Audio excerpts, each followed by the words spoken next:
Right, so this is part two of the window repair. So the culprit in all of this was this bracket here that holds the window glass to the winder from these 4 bolt points. There's a rubber seal that goes inside of this, and it had just dry rotted out. It was done, and it just gave way. Frankly, I'm surprised it lasted as long as it has, and it was rusted through on the bottom too. See right here, there's a good degree of corrosion. It's just compromised this whole thing. So that was the nature of the business. And since I was getting into it, I decided to go ahead and do all the trim work I've been putting off, as I said in the previous video. So here's the finished job, right? There's the new bracket with the new window seal in there to help me align the glass to the bracket and the seal. I pre-marked ahead of time where the old bracket came off with some with a Sharpie, and got this to line up pretty good. Here's where my experience, and if you've seen videos in this channel before, you know that I gripe and complain about how other videos show just how magically easy it is to put this shit together. It just isn't that easy. But if you got some sack, know how to work a toolbox, you can get this done. Here's one issue.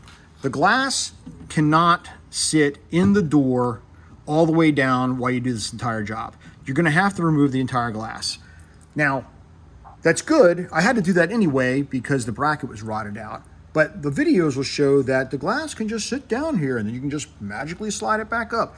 Ain't gonna happen. The new felt is gonna be wicked tight. This is all window felt here, and there's a piece that goes right here. This piece will run all the way through the door, down, extend past the runner that's in there so that the window has a guide. This piece, which begins here, goes all the way around through this channel, goes down the door, and ends right about in there. Now, the window will be difficult. The window will be difficult to roll up initially because the felt is so tight. No problem, it'll go up and down smoothly after a while. But the process they'll explain putting all this felt and crap in and then sliding your glass up into everything. No, forget that. Once you get this glass cleaned up, don't leave the glass laying down here when it comes to the felt. Push the glass partially up through the whole door and then work from there. The next thing you're gonna have a problem with, now the order that you do this, let me back up. The order that you do this is usually unbolt the glass, drop the glass down, take out whatever you need to from here, detach this felt channel, pull that out. There's a screw up in here that holds this entire window assembly in. Take that screw and this bolt out, open up the vent window and kick it out and slide it out. Now, most models that I see online, I don't believe, or on YouTube, I don't believe that those earlier models have a bracket welded into the door right here. The 68s do. Makes it a pain in the ass to trying to get this thing out. What will probably happen is you'll scratch paint somewhere around here, as I have done, or you'll damage the new trim, as I have done. Why? Because it just isn't that easy to get these things back into the door. So you just have to be aware of that. Maybe put some tape over it. If I was a little bit smarter, I would have done that. I'm not gonna worry about it. The doggone windows are sealing up just fine. Okay, marking holes is important. As I said in the previous video, I pre-marked holes so my window little awning thing that goes in here could go back in pretty accurately. I don't care if the trim is dinged up. I mean, the holes can go, the screws will drill in pretty accurately. I don't care if the holes are dinged up on the trim or the trim is dinged up. This is all gonna get covered up anyway. If you're not putting those things in, then don't even sweat it. The vent window can be a pain in the ass, as I said, getting it out, getting it back in as well. But all the rubber pretty much goes in easily enough. Most of the purists will insist upon having the correct pop rivet installed here. I don't waste my time with that. Phillips head screw, lock nut, and one washer between the two pieces of window frame will make this thing work really well. And if you ever got to get it apart again, there we go. If you have to get it apart again, you don't have to worry about drilling out a rivet. You can just screw it, take it out, and it's done. Now here's some hang-ups. Previous owner, when he installed the exterior window trim with the scraper installed, did not bother to install this properly. This end goes right here on the outside of the door, not inside, outside, for this to make a good seal. Very easy to install it. I don't know why he didn't do it right, but he had it just all bent up and shoved inside of there, okay? So make sure you get that in there right, and there's a tab right here. You can see he didn't even bother to try it. This tab right here, this stuff's just like tin or whatever. You can bend these tabs easy enough, and that would wrap around the door frame a little bit, not entirely. I think just enough to hold it in place while you put the window vent seal or the window vent back in place. But here's the real pain in the ass that I always deal with these damn things. Here's the interior scraper, and the exterior scraper is attached to that. You'll notice both of them here have got some metal. It's riveted in place. It holds rubber to the trim, and this has also got some metal right here. This shit will get in the way when you're trying to put the glass back in.